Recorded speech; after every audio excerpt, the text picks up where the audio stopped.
Donc, bonsoir à tous. Désolé pour le retard lié à des problèmes techniques. Voilà, hein, ma connexion OBS, on n'a pas voulu. J'ai dû passer par le VPN, donc je m'excuse s'il y a du son haché, de la vidéo hachée, si ça saute de partout. Je peux pas faire autrement. J'ai essayé tout ce que je pouvais. J'ai pris le serveur le plus rapide que j'ai pu trouver et on va faire comme ça. Je suis vraiment désolé, vraiment c'est le bordel. C'est vraiment le bordel, ça devient extrêmement compliqué. Je sais pas comment on va continuer les directs, puisque la Telegram est tellement ralentie en Russie que maintenant il faut utiliser un VPN pour pouvoir l'utiliser correctement. Donc je sais pas comment je vais faire. Très sincèrement, j'attends Molnia qui est un projet sino-russe, donc un messenger de type Telegram qui est fait conjointement entre la Russie et la Chine. Il doit sortir cette année, je sais pas encore quand. Mais en attendant, je sais pas comment on va faire. Je sais pas du tout. Est-ce que je vais repasser sur des directs sur YouTube ou je sais pas comment on peut faire. Franchement, ça devient très compliqué. Donc, John Connor qui me dit que ça roule bien maintenant sur VK. Ok, donc on va pouvoir commencer. Bonsoir à tous, je suis désolé, je ferai pas la liste à l'après-vert de tout le monde, je vous ai vu. Tac, Patrick il dit que Max n'est pas chiffré interdit pour les personnes participant à l'OMS près de la frontière ukrainienne. Mais c'est même pas ça le problème. Le problème c'est que pour l'instant, en fait, vous en France, vous pouvez même pas le télécharger. Il marchera pas avec vos numéros de téléphone. Bonsoir Monique, depuis la Réunion, qui regardera en différé. Donc, Hervé qui me dit que pour l'instant rien sur VK. Oh là là. Euh...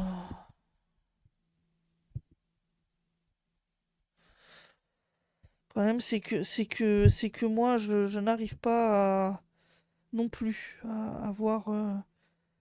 Je vois les commentaires sur VK, mais je vois pas le truc. Ok, on va faire comme ça pour l'instant. Je sais pas comment on va arranger ça. Ça devient très compliqué. Donc,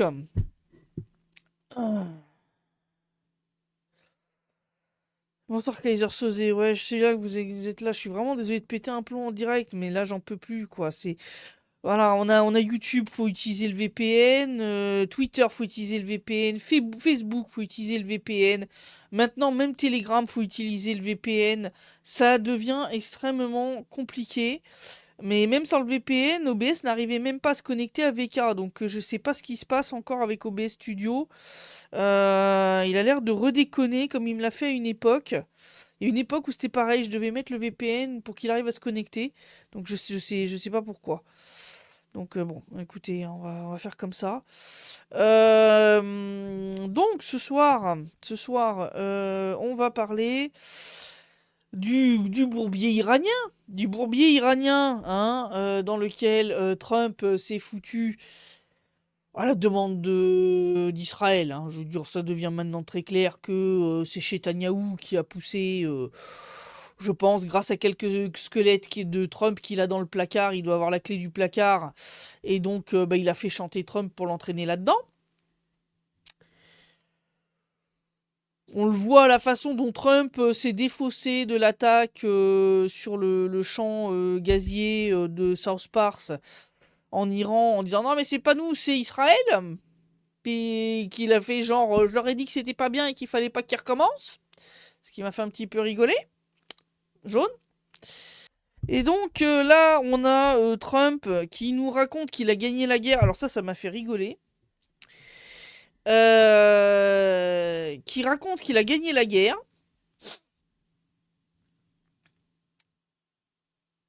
Et dans le même temps, hein, il râle contre les Européens qui refusent de venir prêter main forte pour libérer le détroit d'Ormuz, hein, qui je rappelle est bloqué par l'Iran, de manière sélective. Alors, les bateaux des copains, ils passent. Les bateaux de ceux qui sont pas des copains, mais qui pour l'instant se sont pas joints aux États-Unis et à Israël, peuvent passer moyennant finance, semble-t-il. Les Iraniens ont oublié d'être bêtes. Il faut payer une petite taxe de passage, voilà, de quelques millions de dollars, pour assurer un passage sûr à travers le détroit. Et donc, bon, bah, la France a dit non. Les autres, à part l'Estonie qui a proposé de venir prêter main forte, ce qui a fait rire tout le monde, vu la taille de l'armée estonienne. Non, vraiment, l'armée estonienne. J'aimerais savoir combien de soldats ils ont, ces mecs-là. Enfin, franchement, ça doit être équivalent d'un bataillon ou un truc comme ça. Bon, à part les Estoniens, tous les autres, pour l'instant, jouent les morts. Donc Trump a pété une gueulante hein, en disant que l'OTAN était un tigre de papier sans les Américains. Bonsoir Gérard, t'as rien raté avec le retard. T'as raté mon pétage de plomb et les problèmes techniques. Donc comme ça, t'y as échappé. Ça a l'air de redéconner chez VK. Alors, oui, Trump qui dit qu'il a détruit l'aviation et la marine iranienne. Dit Patrick, ouais, s'il a gagné la guerre, c'est bizarre que le détroit d'Ormuz soit toujours bloqué. Voilà. L'Estonie viendra probablement avec un kayak ou une barque. Ah, t'es méchant, Patrick, t'es méchant. Non, je suis sûr qu'ils auront au moins un petit bateau à moteur. Au moins. Un. Non, mais c'est à se pisser de rire dessus. Ouais, Patrick, il dit aussi quand on décide de supprimer quelque chose, en principe, c'est que l'État a réussi à trouver quelque chose d'alternatif. Ouais, mais Max, le problème arrive pas encore au niveau de Telegram, déjà de 1. Entre autres, au niveau création de chaînes Telegram ouvertes avec des URL, ça ne marche que si tu as déjà un canal à plus de 10 000 abonnés sur Telegram. Dans ce cas-là, il t'offre cette possibilité. Mais seulement si tu es à destination du public russe, puisque comme je l'ai dit, Max, pour l'instant, n'est disponible que pour la Russie et puis quelques anciens pays de l'URSS, genre l'Arménie et compagnie. Mais pour l'instant, la France en fait pas partie. Donc, résultat des courses, pour l'instant, vous ne pouvez pas accéder à Max, donc je peux même pas vous envoyer là-bas comme alternative. Et Molnia n'est pas encore sorti. Et pour l'instant, le problème, c'est que parmi les autres messengers qui permettent d'avoir des chaînes, bah, Signal est bloqué aussi en Russie, parce qu'il ne se plie pas à la législation russe. Voilà, et donc c'est un peu le bazar. Alors Vladimir qui dit n'oublie pas que Donald Trump et Evangelos Netanyahu n'a pas eu grand mal à le convaincre. Ouais, non, pas seulement. Je pense vraiment que Netanyahu a les clés du placard où il y a les squelettes de Trump. Parce que là, pour Trump, il vient de se tirer. C'est même pas, il vient même pas de se tirer une balle dans le pied. Il vient de se tirer un coup de bazooka dans la tête, politiquement parlant. Il vient de flinguer les midterms pour son parti. Clairement, il n'aurait pas fait ce move, s'il n'aurait pas fait ce truc-là, s'il n'y avait pas été forcé. Donc clairement, je pense que Netanyahu a du matériel sur Trump, compromettant. Voilà, je type compromat. Voilà. Patricia qui passe de Noklasniki, ouais, mais Noklasniki, c'est pas très répandu en Occident non plus. Donc je sais pas. Alors, Sébastien qui demande que je vous parle du magnifique porte-avions américain avec ses chiottes bouchées et son incendie de 30 heures. Oui, oui. Oh, et puis le F-35 américain là qui vient de se faire flinguer. La, hein, soi-disant que l'Iran n'a plus de défense antiaérienne. Ah bah, dis donc, la défense antiaérienne inexistante a réussi à flinguer un F-35. Il est foutu, hein. Non, les Américains ont joué genre, oui, il a réussi à atterrir, mais ça a été brutal et donc il pourra pas revenir en service bientôt. Non, non, non, non, j'y crois pas. Le truc s'est craché comme une merde. Je veux dire, il s'est bien pris. Je veux dire, on voit les images de contrôle objectif. Les Iraniens ont filmé le tir, je vais dire, l'avion il a bien morflé quand même. Non, je doute qu'il ait ne serait-ce que même atterri violemment. Je pense que le pilote s'est éjecté et que l'avion il a atterri en chute libre. Hein, voilà. Bonsoir Xavier. Donc oui, alors le porte-avions. Alors le porte-avions, moi qu'est-ce que j'ai rigolé. Le coup de la laverie, de la buanderie qui prend feu. et qui déclenche un incendie qui a duré 30 heures et qui a cramé tous les matelas des marins, des Marines américains qui étaient à bord, là, il faudra que vous m'expliquiez un truc. Qu'est-ce que c'est que ces conneries? Écoutez, j'ai travaillé en hôtellerie pendant quelques années et je vais dire, les buanderies, je sais ce que c'est, je sais comment ça fonctionne. Et expliquez-moi cette merde. Non, expliquez-moi comment, comment, expliquez-moi comment une buanderie a pu, je veux dire, dans des conditions modernes et compagnie, je veux dire, le seul moyen pour que ça te déclenche un truc comme ça, c'est un court-circuit. Donc ça voudrait dire qu'il faudrait que ta buanderie, elle soit pas aux normes électriques. Ce qui serait quand même un comble, hein, quand même, pour le porte-avions de ce qui est quand même la première armée au monde, hein, d'après les classements internationaux. Comment te dire? Euh, C'est... Non, non, c'est pas possible. Non, non, c'est pas possible. Je veux dire, même si tu avais un court-circuit, etc., dans une buanderie, de toute façon, tu as des gens qui travaillent dans la buanderie, il doit y avoir normalement des extincteurs à poudre, hein, pour ce genre de cas. L'incendie aurait dû être éteint extrêmement rapidement. Donc, moi, l'histoire d'un incendie de 30 heures à cause d'une machine à laver qui a pris feu, ça sent l'excuse bidon quand même. Hein. Ça sent la... Non, je pense qu'ils se sont pris un... Ils se sont pris un scud. Je pense qu'ils se sont pris un missile. Ouais. Parce que non, le coup de la buanderie qui crame, un incendie de 30 heures, et que ils ont dû faire venir 1000 matelas d'un autre porte-avions parce que les marins n'avaient plus d'endroit où dormir. Qu'est-ce que c'est que ces conneries? Non, non, je dirais, là, faut arrêter quand même. Ça tient pas la route, hein, si tu veux. Pour qu'il ait un niveau de destruction pareil, ça, c'est que le navire a été touché. Alors, soit par un missile, soit par un drone naval, mais il a été touché. C'est pas possible autrement. Je veux dire, ça, j'y crois pas. La buanderie qui te provoque un incendie qui met 30 heures à être éteint. Euh, Soit les marins américains sont vraiment, excusez-moi du terme, des bites qui savent même pas éteindre un incendie électrique, soit il y a quelque chose qui est... Non, parce que c'est pas possible. Dans la buanderie, tu n'utilises pas des matières hautement inflammables capables de te déclencher un truc pareil. Non, faut arrêter là. Patrick, il dit ça fait 40 ans que le premier ministre israélien demande que les USA attaquent l'Iran. Il a trouvé, semble-t-il, l'idiot utile. Euh... Ouais. Le ministre de la guerre américain a viré un photographe américain car il ne faisait pas de belles photos de lui et il n'a pas fait les photos de ses tatouages. Non, mais ouais, non, je sais même pas comment. Ouais. John Connor qui dit que, semble-t-il, ce serait une mutinerie, paraît-il. Ah, c'est possible, hein, que les mecs se soient chiés dans le froc et aient déclenché un incendie. Mais enfin, normalement, ça aurait pas dû prendre des proportions pareilles. Même avec une mutinerie, normalement, ça aurait dû être éteint plus rapidement que ça. Un incendie de 30 heures, c'est que quelque chose de hautement inflammable a été touché. Donc, soit des munitions, soit du carburant. Donc, je pense que le porte-avions a été touché. Sincèrement, je pense qu'il a été touché. Euh...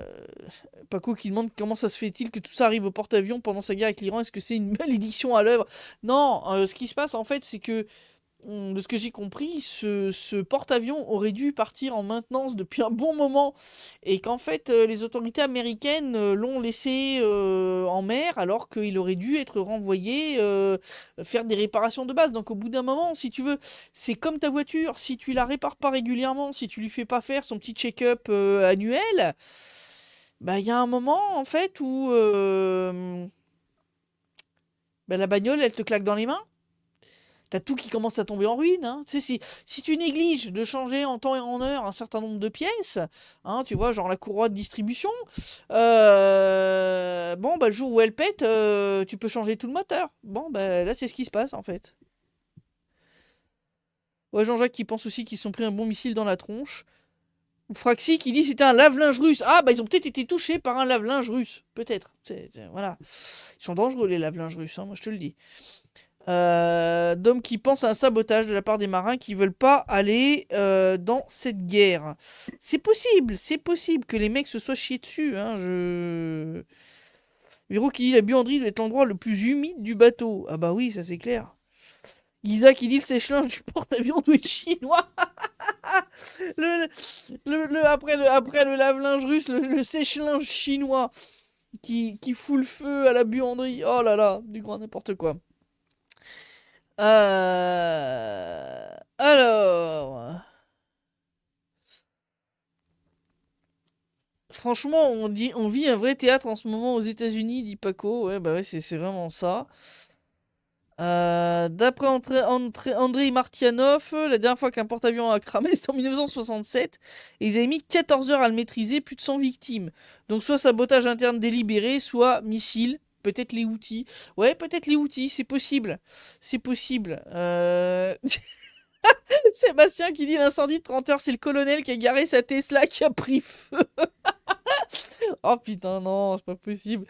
Dans ce type de navire, il doit bien avoir un extincteur tous les 10 mètres. Mais oui, non, mais c'est ça. Je veux dire, j'y crois pas une seconde. Enfin, je veux dire, comme je dis, un incendie dans la buanderie, déjà dans la buanderie, tu dois avoir des gens qui travaillent. Donc tu dois avoir quelqu'un qui remarque immédiatement s'il y a un début d'incendie pour cause électrique. Hein. J'exclus pas le court-circuit ou une connerie du genre. Hein, tout est possible. Mais ça aurait jamais dû prendre des proportions comme ça. Donc il y a quelque chose qui va pas. Euh... Ouais, la guerre de Donald coûte 1200 briques par jour. Sous Biden, l'aide aux pianistes coûtait 100 briques par jour. Et les gens râlaient, l'Amérique enrage. Et l'essence passe à 8 balles le gallon. Oui, j'ai vu ça. L'essence à 8 dollars le gallon. En Ukraine aussi, c'est en train d'augmenter violemment. Je sais pas comment c'est chez vous. Dites-moi où en est le niveau, ouais, tiens, du prix de l'essence chez vous, en France, en Belgique, etc. Est-ce que ça commence déjà à bien grimper ou est-ce que pour l'instant c'est encore contenu? Euh, Alors Jaune Connor qui demande si Chetamiaou est mort ou vivant. Non, je pense qu'il est vivant. Je pense qu'il est vivant. Je pense qu'ils ont fait ce délire avec les vidéos en mode IA, peut-être parce qu'il a été blessé. Mais je pense qu'il est vivant. Je pense qu'il cherche à cacher clairement le fait qu'il est vivant, donc il joue sur des ambiguïtés, tu vois, pour en gros lui laisser le temps de récupérer avant que les Iraniens lui mettent un deuxième effet qui se coule, si tu veux. Je pense que c'est ça qui s'est passé.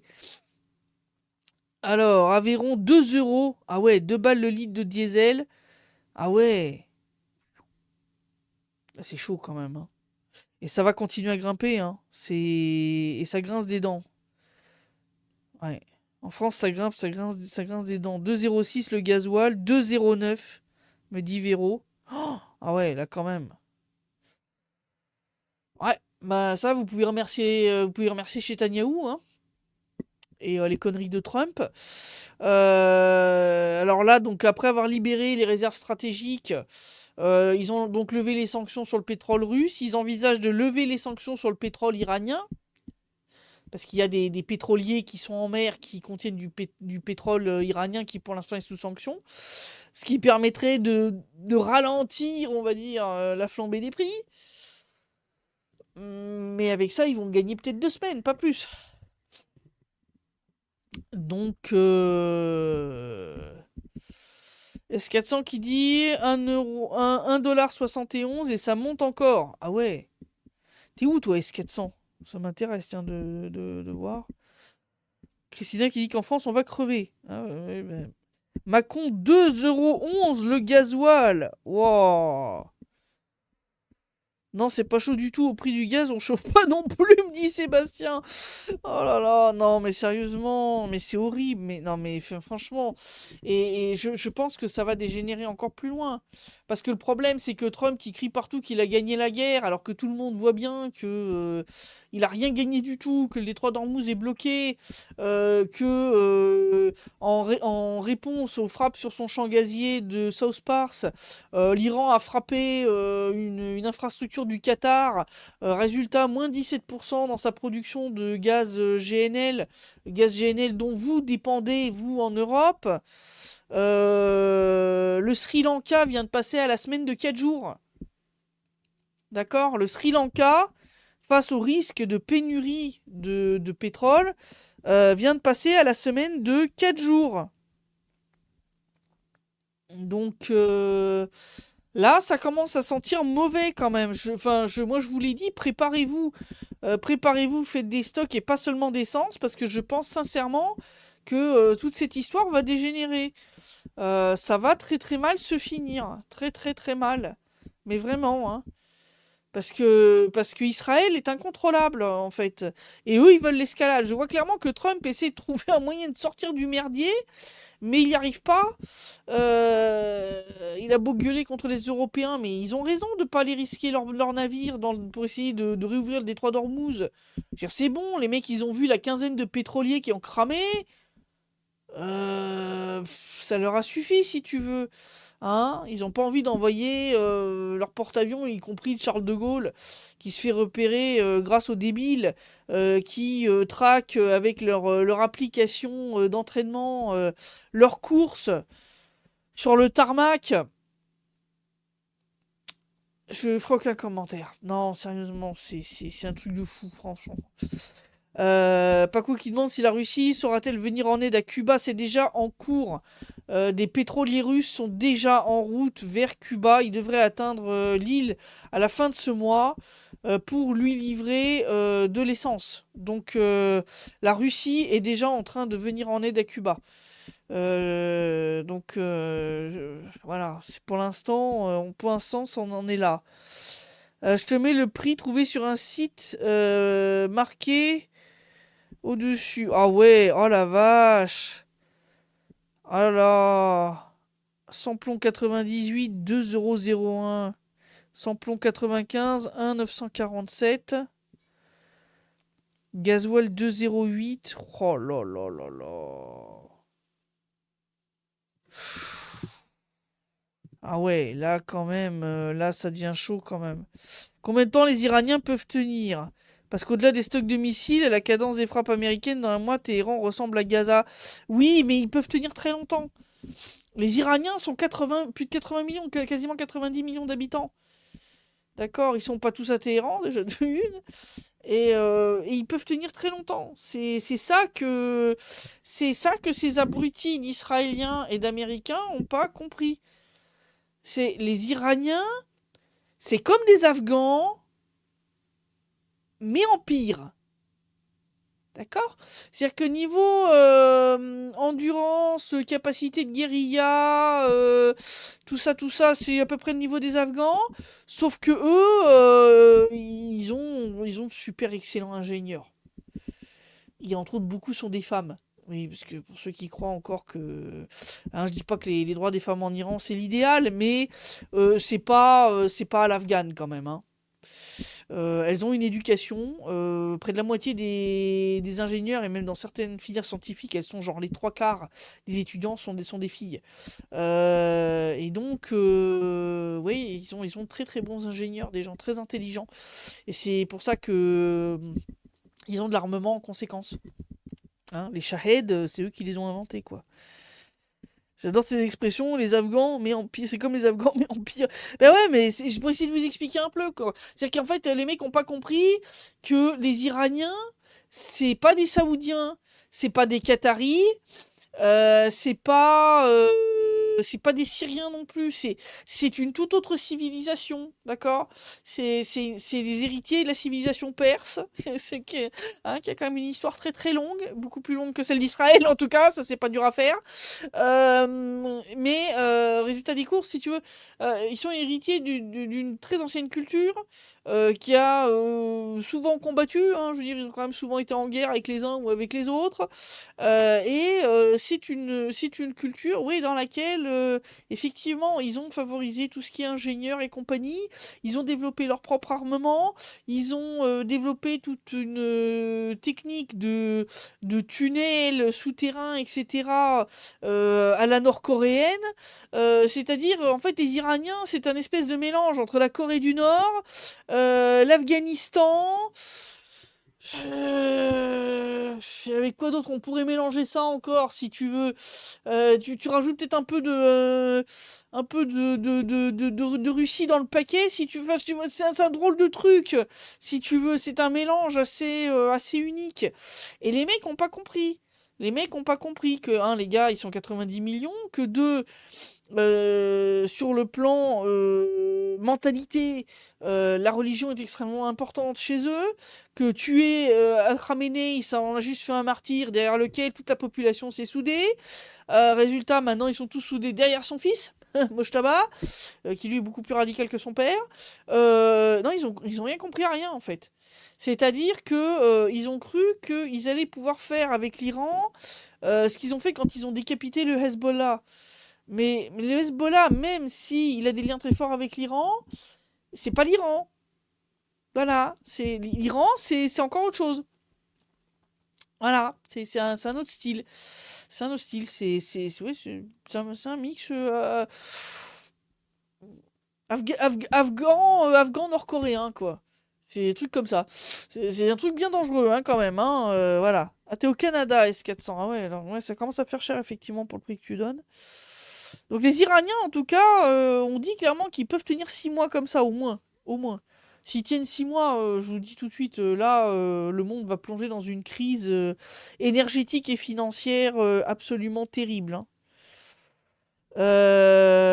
Alors, Noé qui dit on va demander l'asile à la Biélorussie, on a un vrai président dans ce pays. Bah ouais, non, ceux qui peuvent, cassez-vous, quoi.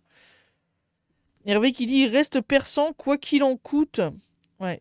Il n'y a pas que des Perses en Iran, Christelle. Oui, je sais, je sais. Je sais, il n'y a pas que des Perses. Il n'y a pas que des Perses. Il y a des Kurdes. Il y a des Azéris. Il y a encore d'autres, mais effectivement, oui. Alors, aujourd'hui, c'est Nowruz, le nouvel an des Zoroastriens en Iran.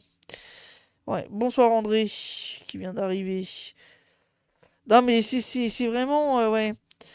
Sébastien qui dit Christelle, je te rappelle que la magie de l'Europe fait que le tarif d'électricité est basé sur le prix du gaz, oui, ce qui est du délire, mais bon, c'est pas grave. Vu que ça a grimpé, la France qui produit à plus savoir quoi en foutre doit payer son jus à des tarifs pharaoniques. Je suis prêt pour la guerre civile. Bah écoute.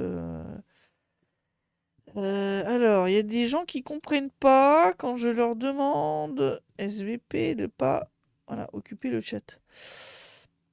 Vladimir qui demande sais-tu si la Russie livre des biens et des armes à l'Iran à travers la Caspienne? Les deux pays sont super proches par cette mer, y compris Téhéran, je ne sais pas. Mais en tout cas, la Russie a envoyé des avions, hein. Elle a envoyé de l'aide à l'Iran. Il y a eu des avions qui ont atterri à Téhéran. Tac, tac, tac. Alors Patrick, oui, qui parle de... Oui, il y a eu effectivement, c'est pas il paraît, c'est oui, oui, oui. Il y a eu une nana, alors je crois que c'est genre la porte-parole de Tsahal ou un truc du genre, qui a promis que si les dirigeants russes enfin, émettaient des propos désobligeants contre Israël, ils pourraient faire la même chose qu'ils ont fait en Iran avec les caméras de surveillance se trouvant en Russie contre le personnel de l'État russe. Oui, oui, oui. Oui, oui, il y a eu une connasse pour menacer. Écoutez, faut surveiller les news. Je pense qu'il va lui arriver un accident de voiture, hein, un truc comme ça. Non, parce que les services secrets russes, ils rigolent pas avec ces trucs-là. Surtout la sécurité du chef de l'État. L'autre qui commence à menacer Poutine. Chérie, t'as pas compris à qui tu t'adresses là? Non, non, mais. Hein? C'est pas parce que chez Netanyahou, ton patron, a la clé du placard à squelette de Trump, qu'il faut te sentir pousser des couilles, hein. Non, mais non, chérie, non, non. Là-dessus, tu pourras pas concurrencer Brigitte Macron. Pardon, désolé. Donc,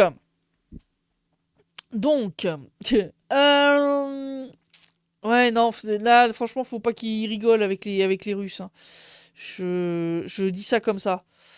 Je rappelle qu'à l'époque quand même de l'URSS, il y a eu un pays qui avait pris des agents du KGB en otage et non, ou des diplomates russes, c'était très très mal terminé.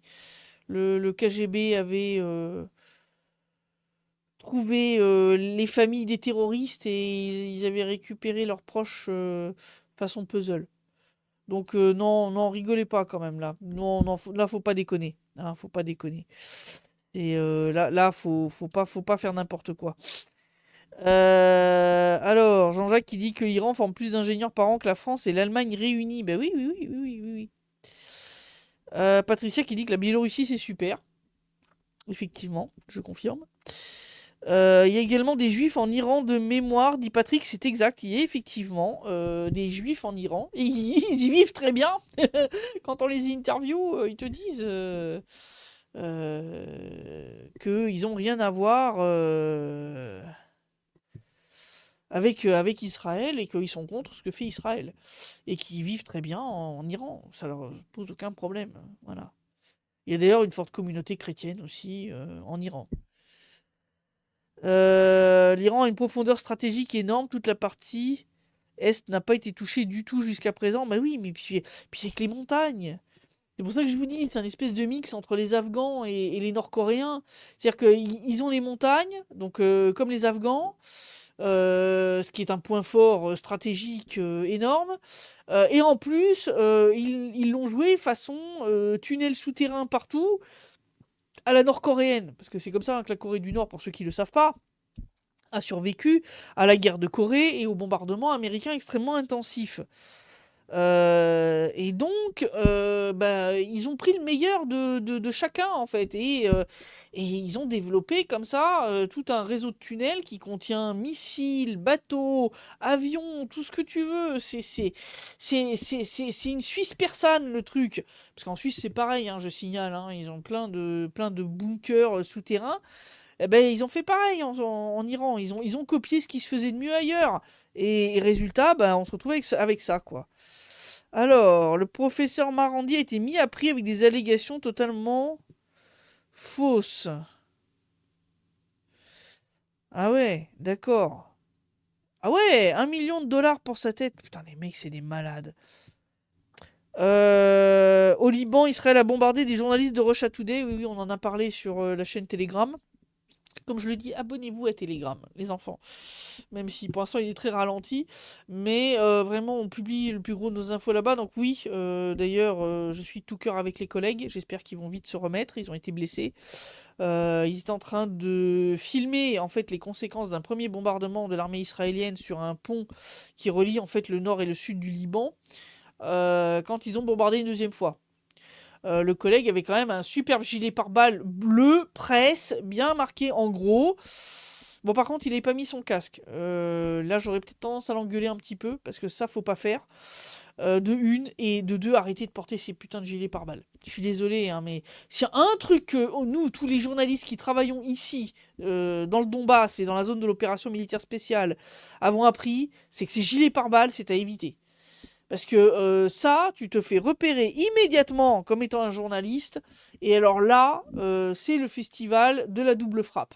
C'est-à-dire, Israël, comme l'armée ukrainienne, dès qu'ils voient un journaliste, ils vont rebombarder la zone qu'ils avaient déjà bombardée pour tuer les journalistes. Donc, faut pas faire ça. Faut pas porter. Je sais que pour des questions d'assurance, normalement, il faut les porter, mais là, faut pas le faire. Faut pas le faire parce que c'est des armées qui respectent absolument aucune convention.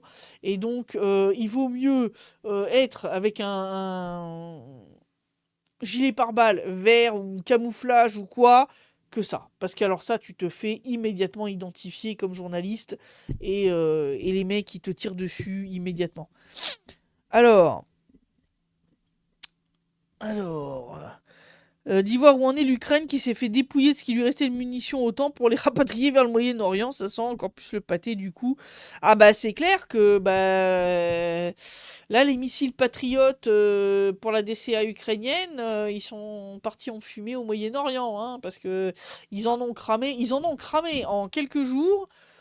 Plus que depuis le début de l'opération militaire spéciale en Ukraine. Le problème, c'est que vu le rythme de production de ces machins, bah, donc là, ils sont en train de rapatrier un système TAD de la Corée du Sud. Mais enfin bon, ça va pas. D'ailleurs, on le voit, hein, je veux dire, le dôme de fer est une passoire. D'ailleurs, même quand ils arrivent à abattre des missiles, les morceaux qui tombent font d'énormes dégâts. Il y en a qui sont tombés à Jérusalem. Donc bon, ouais, c'est pas. Alors, il y avait qui dit que toutes les richesses sont à l'ouest de l'Iran, c'est ça le problème. Oui, mais ça, c'est pas le problème en soi. Les Iraniens sont capables de résister dans les montagnes pendant un temps absolument richesse ou pas richesse. Oula.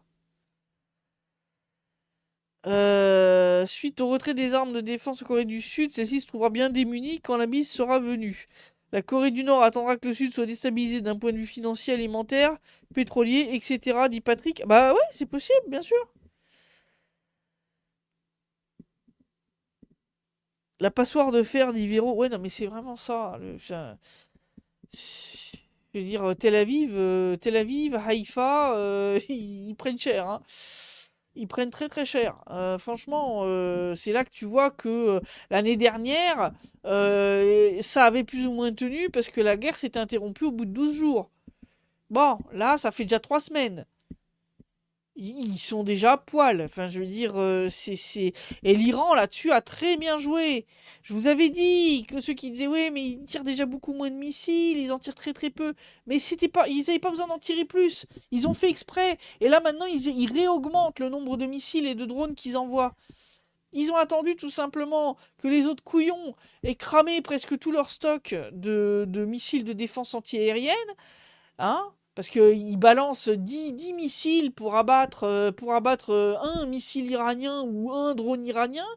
Donc ils n'avaient pas besoin d'en envoyer 150, ils en envoyaient 15, c'était très bien. Ça a fait le boulot, ça a nettoyé. Et résultat des courses, ben maintenant, ils frappent open bar. Voilà, c'est ça qui se passe. John Connor qui dit qu'ils se battent comme des loups quand même. Ouais, ouais, ouais, ouais, ouais. Je te dis, là, en fait, il s'est foutu dans un bourbier, Trump. Et alors, ces déclarations délirantes comme quoi la guerre est gagnée et que, en gros, il reste juste à débloquer le détroit d'Ormuz. Mais mon gars, mais enfin, tu passes pour un fou. Enfin, je veux dire, quand tu sors des conneries pareilles, je veux dire,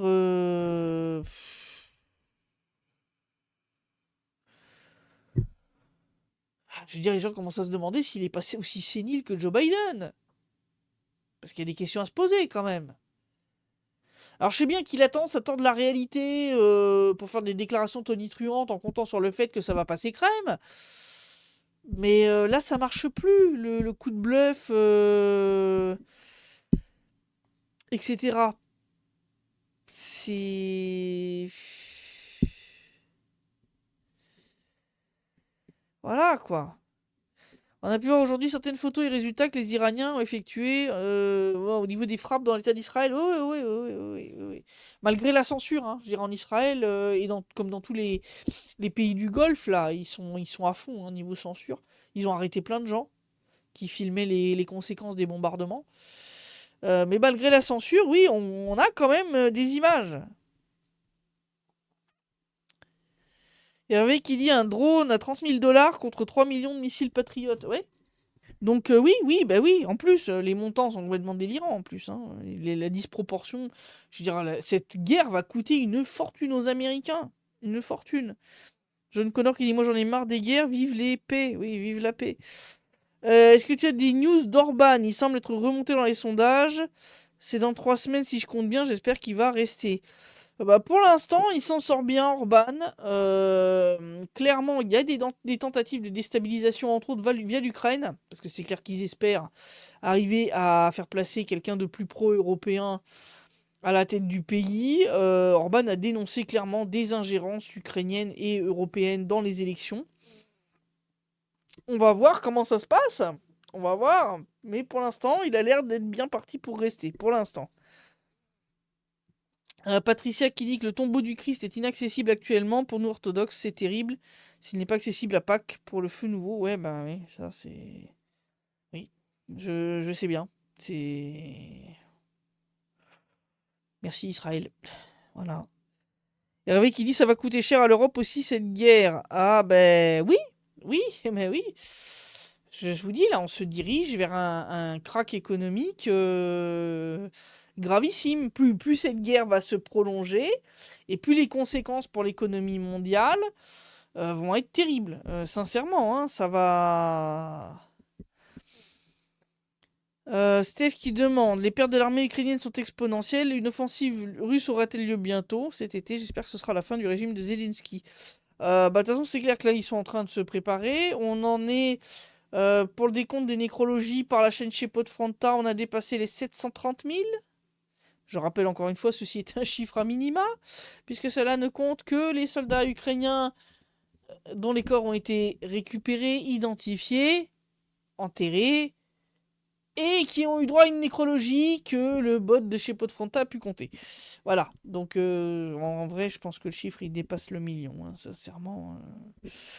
Je pense que le jour où on fera les décomptes, franchement, on va avoir très très peur. Je pense que oui, il y aura une offensive, certainement russe, là.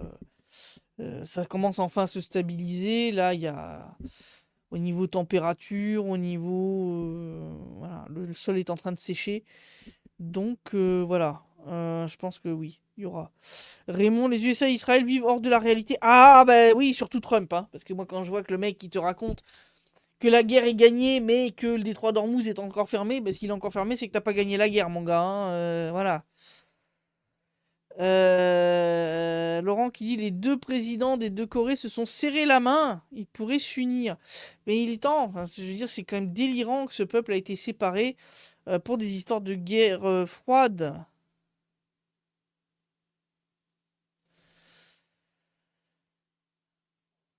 Ouais, enfin, méfiez-vous. Vidéo de la presse chinoise, je sais pas. Quelle presse chinoise, d'abord? Je sais pas, mais je pense qu'il a été blessé chez Netanyahou. Je pense que s'il le montre pas en vrai tout de suite, c'est qu'il est peut-être pas en état, mais que je pense qu'il joue sur l'ambiguïté pour éviter une deuxième frappe qui cette fois lui serait fatale. Hervé qui dit 1929 x 3 pour la crise à venir. Ouais, ouais, ouais. Je pense que ça va être pire. Ce qu'avait dit Thierry Laurent Pellet lors de mon direct il y a 2 semaines sur TVADP. Là, on se prépare à un truc qui est bien pire que les crises de 2001 et 2008 réunies, hein. Là, ça va faire très, très, très, très mal. Les Américains ont-ils accepté l'aide des Ukrainiens quand on drone iranien? Et est-il vrai que Zézé a menacé de donner l'adresse de Viktor Orban à ses gars? Si c'est vrai, ce gars doit avoir abusé de la poudre blanche. Alors pour oui, Zelensky qui a menacé de donner l'adresse d'Orban à ses soldats, oui, oui, c'est vrai. Oui, oui. C'est d'ailleurs ce qui a provoqué quand même un début de réaction de la part de la von der Leyen, qui a dit que ça, quand même, ça allait trop loin et que c'était inacceptable. Donc si vous voulez, pour que même elle est finie par dire que non, mais là, stop, c'est qu'effectivement, il avait abusé trop sévèrement de la blanche. Parce que là, non, non, non, là, c'est effectivement aller très loin. L'aide des Ukrainiens, les Américains disent qu'ils n'ont rien demandé aux Ukrainiens. Les Ukrainiens disent qu'ils ont envoyé des experts, je sais pas. Il y a un des deux qui ment. Le problème, c'est que les deux sont des menteurs patentés. Et donc, c'est difficile de départager et de savoir lequel ment le plus. C'est ça le problème. C'est ça tout le problème. Jaune Connor qui dit c'est peut-être du bluff pour Netanyahu. Oui, c'est ça. Tu vois, laisser l'ambiguïté, tu vois, planer le temps que le mec se remette. Tu vois, pour éviter de se prendre une deuxième frappe dans la tronche pour l'achever, quoi. Voilà. Surtout si la Corée du Sud se retrouve trahie par les États-Unis, il risque de se rapprocher de la Corée du Nord, dit Hervé. Je suis d'accord, c'est possible. S'il y avait un prix Nobel de la guerre, Trump pourrait le recevoir. Trompe la mort. Ouais, non, mais c'est clair. Sébastien qui demande qui n'a pas été trahi par les États-Unis. C'est une bonne question. Je pense que la liste va être très courte à faire. Pedro qui dit que la décadence de l'Occident est juste incroyable. Jaune Connor qui dit qui ment le mieux. Hmm. D'un côté, on a Trump qui nous sort des gros délires, hein, genre j'ai gagné la guerre. De l'autre, on a Zelensky qui est quand même acteur de profession. Je sais pas. Je sais pas. Ouais.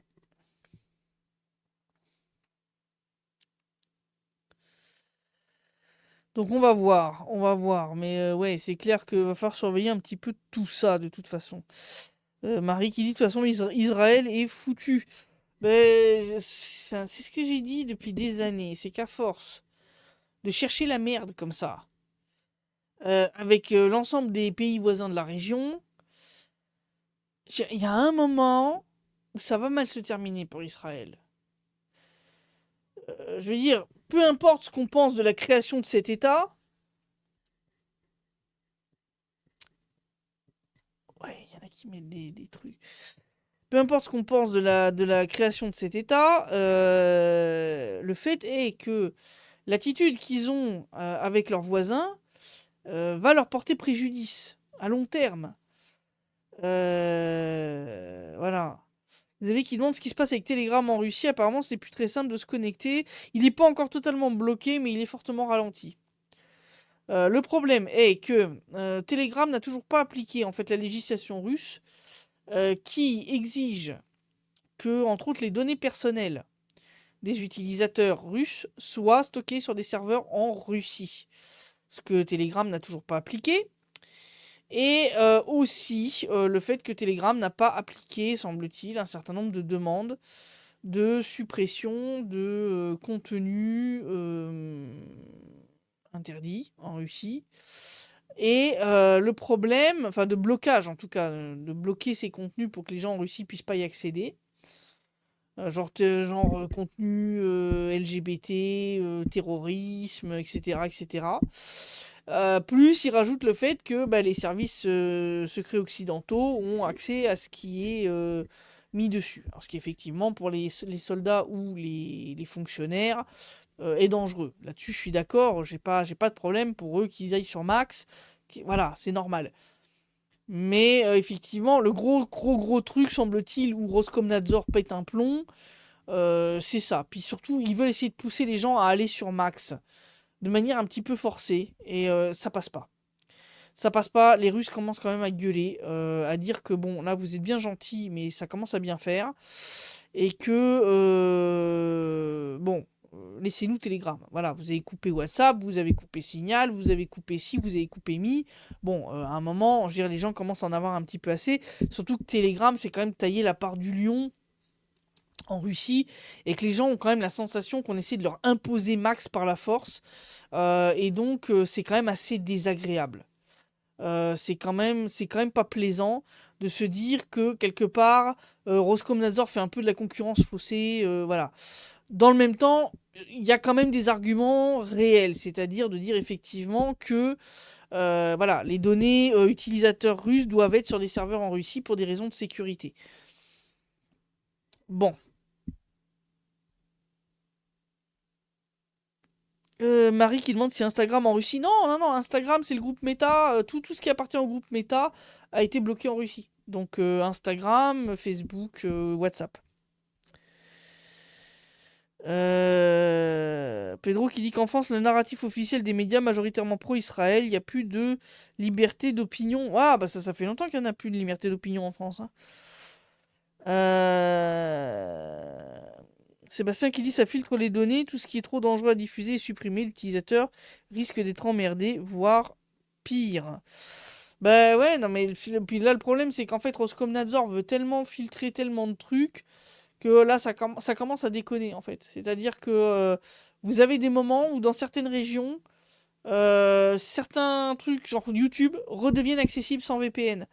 Parce qu'en fait le truc arrive plus à gérer. Mais c'est ça le problème, c'est que voilà, moi en tant que, on va dire expert, on va dire dans ce domaine, j'avais déjà dit lors de plusieurs conférences, lors de plusieurs forums, oui, il faut développer des alternatives nationales pour avoir voilà des plateformes sur lesquelles les gens vont pouvoir migrer de façon safe, etc. Mais j'avais dit, il faut pas aller vers une balkanisation totale. C'est-à-dire, il faut pas aller vers une scission totale de l'Internet à la chinoise, avec une impossibilité, si tu veux, de communiquer entre les blocs. Parce que sinon, ben, comme je dis, ben, on peut plus transmettre la parole russe à l'étranger, où ça devient très compliqué. S'il faut commencer à utiliser un VPN, si vous voulez, dans ce cas-là, c'est plus sur VK que je vais faire le direct, je le ferai directement sur YouTube. Parce que, oui, non, mais parce que si on part par là, si vous voulez, au niveau diffusion, j'aurai beaucoup plus d'auditeurs sur YouTube que je n'en ai sur VK. Vous voyez le truc, c'est ça le machin, quoi. Est-ce que j'ai plus d'infos sur Adrien? Moins emmerdé que Jacques Beau, mais quand même. Si, Adrien est quand même sévèrement emmerdé. Parce qu'il avait des biens, entre autres immobiliers en France. Entre autres où vivaient des membres de sa famille. Les biens étaient pour certains soit complètement à son nom, soit partiellement à son nom. Et donc ces biens sont saisis. Voilà. Donc il y a des membres de sa famille qui risquent de se retrouver à la rue. Voilà, c'est ça la situation. Donc Adrien est quand même sévèrement embêté par les sanctions qui ont été prises contre lui, hein. Oui, oui. Patrick, il dit en Chine, beaucoup de personnes utilisent Tor. Oui, oui, et puis les VPN. C'est pour ça que ça me fait rire Roscomnazor qui parle de couper les VPN quand tu vois que même en Chine ils l'ont pas fait. Parce que c'est pas possible, tout simplement. Vous avez plein de sociétés ou d'administrations qui utilisent des VPN tout simplement pour sécuriser les communications. Je le sais puisque j'ai travaillé dans ce genre de boîte où on avait effectivement des PC portables fournis par la société. Et quand tu travaillais depuis chez toi ou depuis chez le client, tu devais obligatoirement enclencher le VPN pour pouvoir ne serait-ce que lire tes emails. Donc c'est pour ça que ça me fait rigoler. Je veux dire, Roscomnadzor qui parle de couper des VPN, etc. Enfin, oui, oui, c'est ça. Tu vas voir les patrons des grandes boîtes, des grosses multinationales russes qui vont débarquer dans le bureau de Poutine plus vite que les restaurateurs chez Sobyanin quand il a voulu faire l'équivalent à la russe du QR code pour aller au restaurant. Ça avait pris 3 semaines, hein. Là, je vous dis, ça prendra pas 3 jours. Voilà. Oui, je sais que Tor n'est pas un VPN, Patrick, mais ils utilisent aussi des VPN. Je le sais parce que j'ai un collègue chinois avec qui j'ai déjà travaillé plusieurs fois, à qui j'ai donné une interview, et donc je sais ce qu'il y a sur son téléphone. Et je peux vous assurer qu'il y a aussi du VPN. Voilà. Sébastien, ouais, qui dit que c'est dégueulasse ce qu'ils font à la famille d'Adrien. Bah ouais, malheureusement, c'est ce qu'ils ont fait aussi avec Aline Alip, hein, si vous vous souvenez. Au début, ils s'en sont pris à elle. Ils l'ont menacée de 3 ans d'emprisonnement. Et puis, bah, quand ils ont vu qu'elle ne reviendrait pas en Allemagne, ils ont commencé à s'en prendre au compte bancaire de son père et de sa mère. Voilà. Alors, John Connor qui dit: Je suis content d'avoir pris VK en première option. Crowdbunker ne censure pas du tout. Odyssée est assez libre aussi. Oui, je publie sur Odyssée. Mais Odyssée, je pense, à un moment, enfin, je sais pas que je reteste maintenant, mais à un moment, avait un peu restreint les IP russes. Parce que pareil, je devais utiliser le VPN pour y accéder. Mais alors là, c'était pas la Russie qui bloquait, c'était Odyssée. Donc voilà. Thor est un dieu, certes. Ouais, c'est. Oui, alors John Connor, Thor, ça s'écrit pas comme ça s'écrit T-O-R. Voilà, et pas T-H-O-R, c'est pas le même. Voilà. Euh...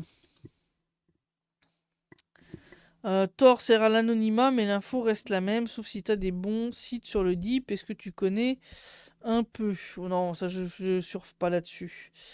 Évidemment, pas un seul média français va parler d'Adrien, mais bordel, il n'y a vraiment plus aucune couille chez les journalistes en France. Je pense que ça fait un bon moment qu'ils les ont tous perdus. Si quelqu'un sait où elles se trouvent, s'il vous plaît, écrivez-nous, parce que ça serait pas mal de les retrouver. Alors, Patrick, il dit en réalité beaucoup de VPN, même s'ils disent qu'ils sont no logs, sont contrôlés par certains pays et les données sont transmises aux personnes adéquates. Ouais, ouais, ouais. Mais ce que j'utilise en fait comme VPN, c'est un protocole un peu particulier qui fonctionne pas comme les VPN classiques justement. Et c'est ce qui permet qu'il continue à fonctionner en Russie. Ouais, c'est un peu terrible. Je déconne, Christelle, je suis un peu taquin, dit John Connor. Oui, John Connor qui mentionne Rumble. Rumble, on y est aussi, hein, pour information. Donc, pour ceux qui le savent pas, donc nos vidéos, on les publie. Alors, pas toutes sur YouTube.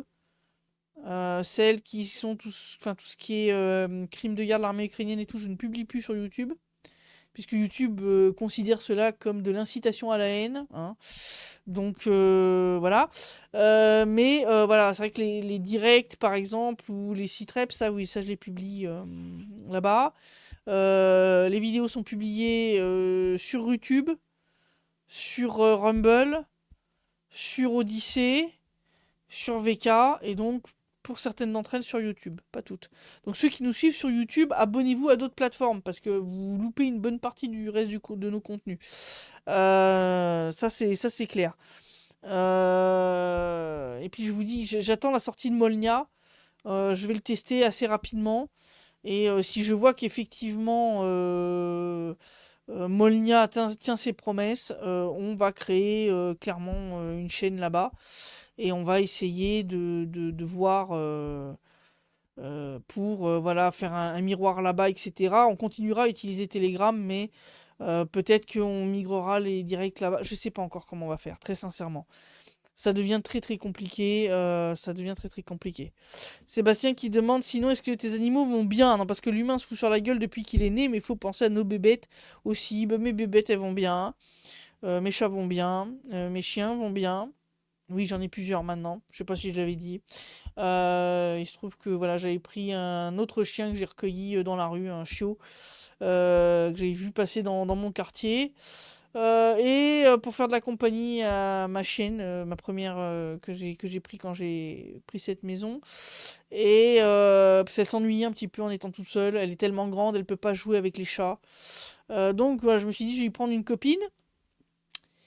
Et en fait, au bout d'une semaine, j'ai quelqu'un qui a balancé un autre chiot dans mon jardin, par-dessus la clôture. Et bon, comme j'avais pas le cœur à le renvoyer dans la rue, ben, je l'ai gardé. C'est un mâle. Voilà. Donc, résultat, j'ai 3 chiens maintenant. Voilà, j'ai 3 chiens, 3 chiens, 3 chats. Les chèvres vont bien, les poules aussi. Voilà. Donc, pour l'instant, tout ce petit monde va bien. C'est clair que ils sont un peu en stress quand on a des drones ukrainiens qui volent juste au-dessus de la maison, parce que oui, on en a des fois. Ceux entre autres qui volent vers la région de Rostov, etc. Et puis voilà quoi. Donc pour l'instant tout le monde va bien. Odyssey fonctionne, il me semble, dit Patrick. Oui, Odyssey marche bien. Il n'y a pas de souci. Odyssey, on publie là-bas sans problème. Il n'y a pas de censure. Jaune Connor qui file voir l'émission de Xavier ici, Moscou. Bah écoute, bon week-end, Jaune Connor. Bon visionnage. Et puis oui, courage, on les aura. Voilà. Alors, Patrick qui dit je suis un animal de la race supérieure, paraît-il, mais parfois je doute de mes congénères. Ouais, moi aussi, des fois, je doute de l'intelligence de mes congénères, sincèrement. Je ne parle pas de vous, je parle du reste. Mais oui, il y a des fois quand je vois qu'on fait des conneries qu'aucun animal ne ferait, sincèrement, ouais, il y a des petites questions à se poser sur notre prétendue super intelligence. Voilà, voilà. Bon, bah écoutez, on a fait à peu près le tour de la question du bourbier iranien.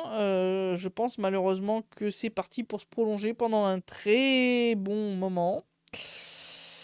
Et donc je pense que les prix du pétrole, malgré toutes les tentatives de Trump de désanctionner ici, de désanctionner là, ça va pas aboutir à grand-chose. On commence déjà à voir des pénuries en Australie. Ils ont signalé des pénuries dans plusieurs régions, dans un grand nombre de stations essence. Comme je vous l'ai dit, le Sri Lanka vient de passer à la semaine de 4 jours pour essayer d'économiser le carburant. Je pense que ça va s'aggraver jusqu'à des niveaux extrêmement graves et je pense sincèrement qu'on se dirige vers une crise économique majeure. Euh, et je sais pas comment on va pouvoir sortir de là par le haut. Parce que je vois que Trump essaye, mais qu'il s'est foutu dans un cul-de-sac.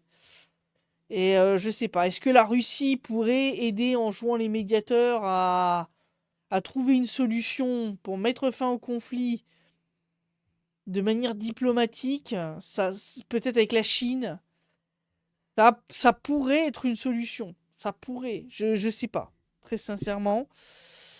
Donc voilà quoi.